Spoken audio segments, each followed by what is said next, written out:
The Global Nuclear Order, GNO, established during the Cold War, with the US and USSR leading, is under strain.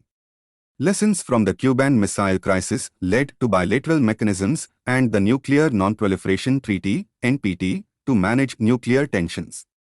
While the taboo against nuclear weapons has held, changing geopolitics and the rise of China challenged the GNO. The US-Russia arms control agreements are eroding, and the US's rivalry with China raises concerns. Non-proliferation success is at risk, with potential nuclear programs in South Korea and Japan. The GNO's stability is questioned as it faces evolving global dynamics. The Maldives' recent decision to cancel a hydrography agreement with India, signed in 2019, has strained India-Maldives ties.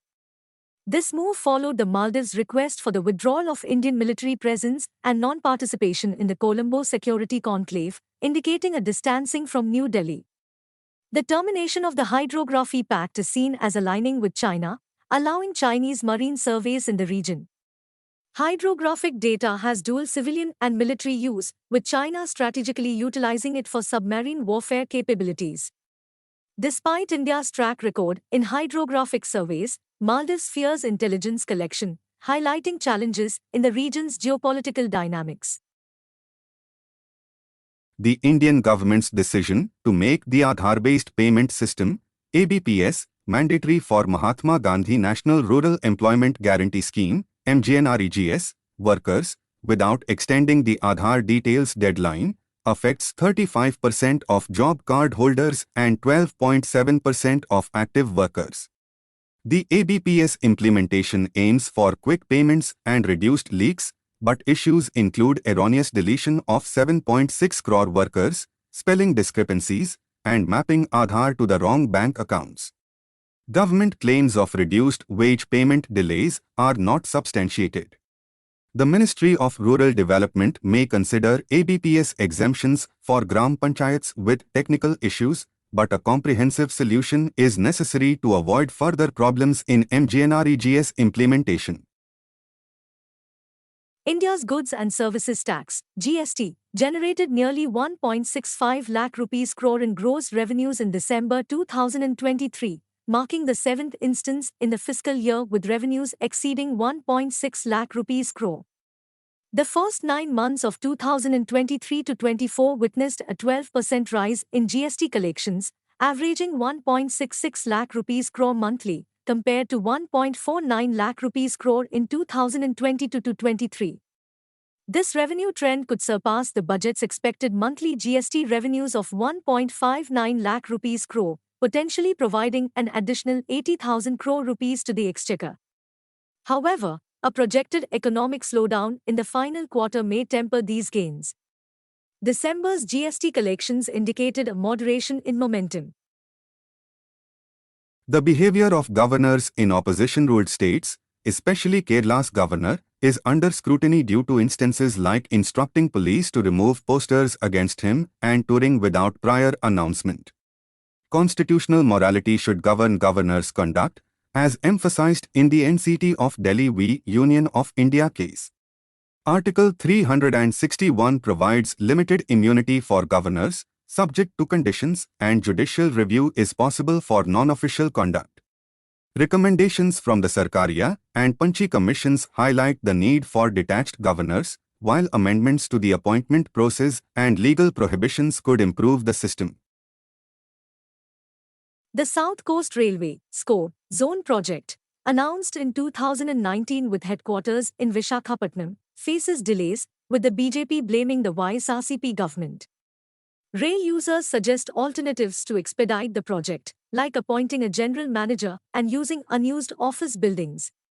Discontent in the Visakhapatnam region has grown since the formation of the East Coast Railway (ECO) zone in 2003, with unmet demands for direct trains and extensions of popular trains. The delay in the SCORE zone project remains a concern, with hope for resolution before elections despite a lack of clear explanations for the holdup.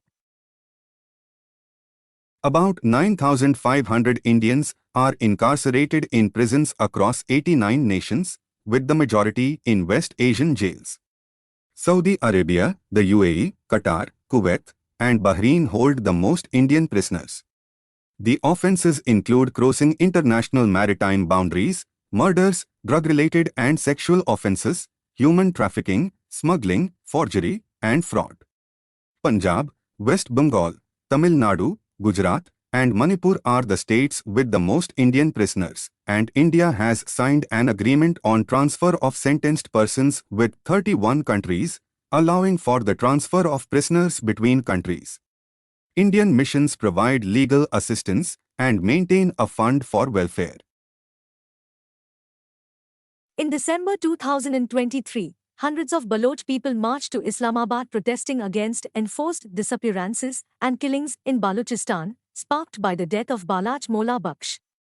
The march, initially seeking an inquiry into Baloch's death, expanded to address broader issues of enforced disappearances and justice for extrajudicial killings in Balochistan. The conflict reflects deep-rooted tensions between Pakistan's federal government and Balochistan.